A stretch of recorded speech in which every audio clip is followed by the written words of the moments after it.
Currently ഞാനൊരു ക്യൂനാണ് miss universe trans 2023.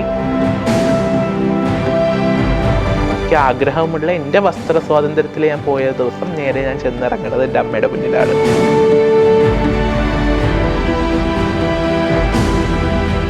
ഒരുപാട് traumas അനുഭവിക്കേണ്ടി വന്നിട്ടുണ്ട്, ഒരുപാട് ഹറാസ്മെൻ്റ് അനുഭവിക്കേണ്ടി വന്നിട്ടുണ്ട്.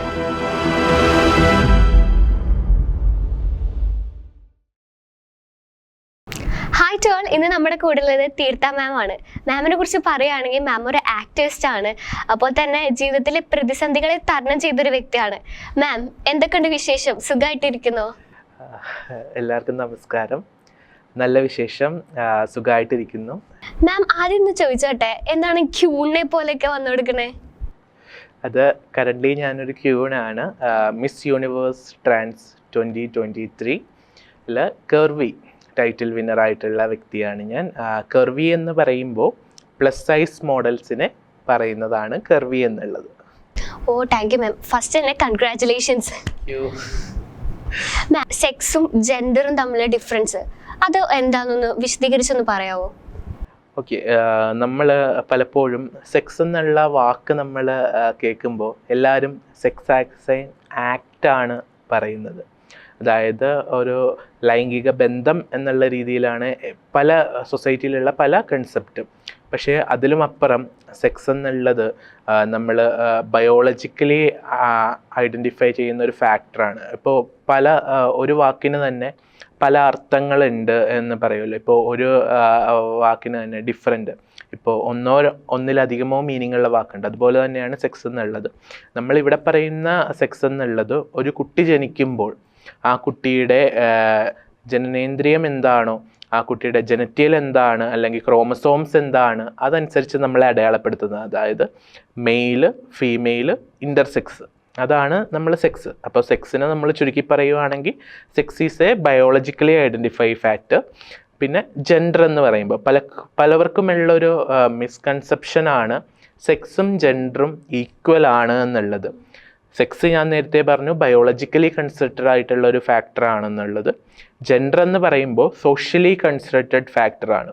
സോഷ്യലി കൺസിഡർഡ് എന്ന് പറയുമ്പോൾ ഞാനെന്ന് പറയുന്നൊരു വ്യക്തി എൻ്റെ ജെൻഡർ അടയാളപ്പെടുത്തുന്നത് ഞാൻ എങ്ങനെ എന്നെ ഐഡൻറ്റിഫൈ ചെയ്യുന്നു, ഞാൻ സമൂഹത്തിൽ എങ്ങനെ പെരുമാറുന്നു, ഞാൻ എങ്ങനെ ജീവിക്കാനാണ് ഇഷ്ടപ്പെടുന്നത്, ഞാൻ ഏത് ഐഡൻറ്റിറ്റിയിൽ ജീവിക്കാനാണ് ഇഷ്ടപ്പെടുന്നത്, അത് ഐഡൻറ്റിറ്റി എക്സ്പ്രഷൻ എല്ലാം കൂടി ചേർന്ന് വരുന്ന ഒരിതാണ് ജെൻഡർ എന്ന് പറയും. മാമിന്റെ ചൈൽഡ്ഹുഡ് ലൈഫ് എങ്ങനെയായിരുന്നു? ഭയങ്കര സ്മൂത്ത് ആയിരുന്നോ? ഒരിക്കലും കുട്ടിക്കാലം ഒരു ട്രാൻസ് വ്യക്തികളുടെയും സ്മൂത്ത് ആണ് എന്ന് നമുക്ക് പറയാൻ പറ്റത്തില്ല. സത്യം പറഞ്ഞാൽ ഇങ്ങനെയുള്ള ചോദ്യങ്ങളൊക്കെ മാറ്റേണ്ട കാലഘട്ടം നമ്മൾ അതിക്രമിച്ചിരിക്കുന്നു എന്നുള്ളതാണ്.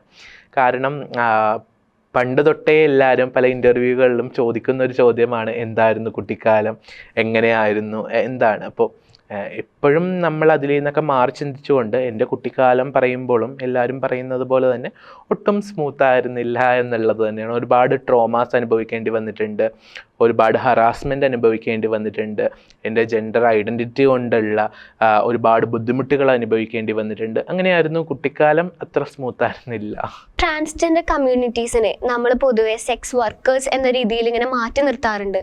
അപ്പോൾ അതിനെ കുറിച്ചിട്ടൊക്കെ മാമിന് എന്താ പറയാനുള്ളത്? പൊതുവെ ഇപ്പോഴത്തെ ഈ കമ്മ്യൂണിറ്റിയിലെ ആൾക്കാർ പൊതുവെ പല പല മേഖലയിലേക്കും കടന്നു വന്നിട്ടുണ്ട് ഇല്ലേ? അപ്പോൾ അതിനെ കുറിച്ചിട്ടൊക്കെ എന്താ മാമിന് പറയാനുള്ളത്? ഇപ്പോൾ ട്രാൻസ് പേഴ്സൺസ് എല്ലാം, അതായത് ട്രാൻസ് വുമൻസ് എല്ലാം സെക്സ് വർക്കേഴ്സ് ആണ് എന്നുള്ളത് സമൂഹത്തിൻ്റെ ഒരു മിസ്കൺസെപ്ഷനാണ്. സത്യം പറഞ്ഞാൽ ഒരുപാട് സന്തോഷമുണ്ട് ഇങ്ങനെ ഒരു ചോദ്യം കേട്ടതിൽ. കാരണം പല ഇൻ്റർവ്യൂകളിൽ പോയിരിക്കുമ്പോഴും പലവരും ചോദിക്കാറുള്ള ചോദ്യം, സെക്സ് വർക്ക് ചെയ്തിട്ടുണ്ടോ, സെക്സ് വർക്കിനെ കുറിച്ചുള്ള അഭിപ്രായം എന്താണ്, ഞാൻ സെക്സ് വർക്ക് ചെയ്തിട്ടുണ്ടോ, അല്ലെങ്കിൽ തീർത്ത എവിടെയാണ് സെക്സ് വർക്ക് ചെയ്യുന്നത്, ഇങ്ങനെയുള്ള ചോദ്യങ്ങളാണ്. അത് എനിക്ക് മാത്രമല്ല, ഇൻ്റർവ്യൂവിന് ഇരിക്കുന്ന ആരാണേലും അങ്ങനെയുള്ള ചോദ്യങ്ങളാണ് പലപ്പോഴും എല്ലാവരും ചോദിക്കാറുള്ളത്. അപ്പോൾ ഇങ്ങനെ നമ്മൾ സെക്സ് വർക്ക് എന്ന് പറയുമ്പോൾ ഇപ്പോൾ സുപ്രീം കോടതി പോലും അതൊരു വർക്കായിട്ട് അംഗീകരിച്ചിട്ടുള്ള ഒരിതാണ്. അപ്പോൾ ആ വർക്കായിട്ട് അംഗീകരിക്കുമ്പോൾ പോലും അത് ഓരോരുത്തരുടെ ചോയ്സ് കൂടിയാണ് എന്നുള്ളത് നമ്മൾ മനസ്സിലാക്കണം. അപ്പോൾ കുറച്ച് പേര് സെക്സ് വർക്ക് ചെയ്യുന്നു എന്ന് പറഞ്ഞ് ഒരു ഹോൾ കമ്മ്യൂണിറ്റീനെ നമുക്കങ്ങനെ പറയാൻ പറ്റത്തില്ല. ആ ഒരു മിസ്കൺസെപ്ഷൻ മാറ്റേണ്ട സമയം ആയി എന്നുള്ളതാണ്. ഒരുപക്ഷെ ഈ ഒരു പ്ലാറ്റ്ഫോം അതിനൊരു വേദിയാകട്ടെ. ഒരുപാട് പേര് ഇതിനെക്കുറിച്ച് സംസാരിക്കാറുണ്ട്, ഡെയിലി സംസാരിച്ചു കൊണ്ടിരിക്കുന്ന വിഷയങ്ങളാണ് ഇതൊക്കെ. അതായത് പലപ്പോഴും നമ്മൾ ശ്രദ്ധിക്കേണ്ട ഒരു കാര്യം, ഒരുപാട് സ്ത്രീകൾ സെക്സ് വർക്കറായിട്ടുള്ള ഒരുപാട് സ്ത്രീകളുണ്ട്. അപ്പം നമ്മൾ ഒരിക്കലും ജനറലൈസ് ചെയ്ത് എല്ലാ സ്ത്രീകളും സെക്സ് വർക്കർ ആണെന്ന് പറയുന്നില്ല. അല്ലെങ്കിൽ സെക്സ് വർക്ക് ചെയ്യുന്ന പുരുഷന്മാരുണ്ട്, അപ്പോൾ എല്ലാ പുരുഷന്മാരും സെക്സ് വർക്ക് ചെയ്യുന്നതാണ്. പക്ഷെ ട്രാൻസിൽ വരുമ്പോൾ മാത്രമാണ് എല്ലാ ട്രാൻസും സെക്സ് വർക്ക് ചെയ്യുന്നവരാണ്. അപ്പോൾ ബാക്കിയുള്ള ഒരുപാട് ഇപ്പോൾ മുന്നോട്ട് വന്നിട്ടുള്ള ഒരുപാട് എൻജിനീയേഴ്സ് ഉണ്ട്, ഡോക്ടേഴ്സ് ഉണ്ട്, സ്കൂൾ പ്രിൻസിപ്പൾ ഉണ്ട്, തിയേറ്റർ ആർട്ടിസ്റ്റ് ഉണ്ട്, മേക്കപ്പ് ആർട്ടിസ്റ്റുകളുണ്ട്, ആക്ടേഴ്സ് ഉണ്ട്, അങ്ങനെ ഒരുപാട് മേഖലയിലേക്ക് ഡയറക്ടേഴ്സ് ഉണ്ട്. മീഡിയ രഞ്ജമ്മ ഒരു സെലിബ്രിറ്റി മേക്കപ്പ് ആർട്ടിസ്റ്റാണ്. അപ്പോൾ അങ്ങനെ ഒരുപാട് പേരൊക്കെ എക്സാമ്പിൾ ഉള്ളപ്പോഴും പിന്നെയും ലോകം നമ്മളെ അല്ലെങ്കിൽ സമൂഹം നമ്മളെ പറയുന്ന അടയാളം, ട്രാൻസ് പേഴ്സൺ എന്ന് പറയുമ്പോൾ അടയാളപ്പെടുത്തുന്നത് സെക്സ് വർക്കറായിട്ടാണ് ഇപ്പോഴും അടയാളപ്പെടുത്തുന്നത്. ആ ഒരു കൺസെപ്റ്റൊക്കെ മാറ്റേണ്ടിയിരിക്കുന്നു എന്നുള്ളതാണ്.